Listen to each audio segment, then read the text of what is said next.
புதுக்கோட்டை மாவட்டத்தின் இருவேறு இடங்களில் அமைச்சர் விஜயபாஸ்கர் மற்றும் அவரது குடும்பத்தினருக்கு சொந்தமான கல்குவாரிகளில் மத்திய அரசு அதிகாரிகள் ஆய்வு நடத்தி வருகின்றனர். வருமான வரித்துறை அதிகாரிகளிடம் விஜயபாஸ்கர் தரப்பு சமர்ப்பித்த ஆவணங்கள், கணக்கு வழக்குகள் ஆகியவை சரியாக உள்ளதா என்ற சரிபார்க்கும் பணியும் ஆய்வும் நடைபெற்று வருவதாக தகவல் வெளியாகியிருக்கிறது. திருச்சி சாலையில் உள்ள திருவேங்கைவாசல், முத்துடையான்பட்டி ஆகிய இடங்களில் அமைச்சர் விஜயபாஸ்கர் குடும்பத்தினருக்கு சொந்தமான ராசி ப்ளூ மெட்டல் இயங்கி வருகிறது. இன்று காலை 7:30 மணிக்கு மத்திய பாதுகாப்பு படை பாதுகாப்புடன் வெளியூர் பதிவன் கொண்ட 7 கார்களில் மத்திய அரசு அதிகாரிகள் வந்தனர். இவர்கள் 2 குழுக்களாக பிரிந்து இருவேறு இடங்களில் உள்ள குவாரிகளில் ஆய்வில் ஈடுபட்டு வருகின்றனர்.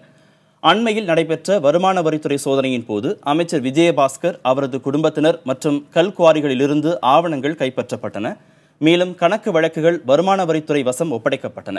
இவற்றை சரிபார்க்கும் முகமாக திருவேங்கைவாசல், முத்துடையான்பட்டி கல்குவாரிகளில் வருமான வரித்துறை அதிகாரிகள் கேட்டுக்கொண்டதன் பேரில் மத்திய அரசு அதிகாரிகள் ஆய்வில் ஈடுபட்டிருப்பதாக தெரிகிறது. மேலும் கல்குவாரிகளில் கிரஷர்களுக்காக முறைப்படுத்தப்பட்ட அளவுகளில் கற்கள் வெட்டியெடுக்கப்பட்டிருக்கிறதா என்பது குறித்து உள் அளவீடுகள் நடைபெற்று வருவதாகவும் கூறப்படுகிறது. இந்த சோதனை பற்றி புதுக்கோட்டையில் உள்ள தமிழக அரசின் கனிம வளத்துறை அதிகாரிகளிடம் கேட்டபோது, திருவேங்கைவாசல், முத்துடையான்பட்டி கல்குவாரிகளில் நடைபெறும் ஆய்வு குறித்து தங்களுக்கு எதுவும் தகவல் தெரிவிக்கப்படவில்லை என்று கூறினர். இந்த ஆய்வில் தமிழக அரசின் கனிம வளத்துறை அதிகாரிகள் யாரும் ஈடுபடவில்லை என்றும் அவர்கள் தெரிவித்தனர். இதற்கிடையே சோதனை நடத்தும் இடங்களில் மத்திய பாதுகாப்பு படையினர் 10 பேர் 2 குழுக்களாக பிரிந்து பாதுகாப்பு பணியில் ஈடுபட்டு வருகின்றனர். காவல்துறையின் பாதுகாப்பை கோராததால் போலீசார் யாரும் பாதுகாப்பு பணிகளில் ஈடுபடவில்லை.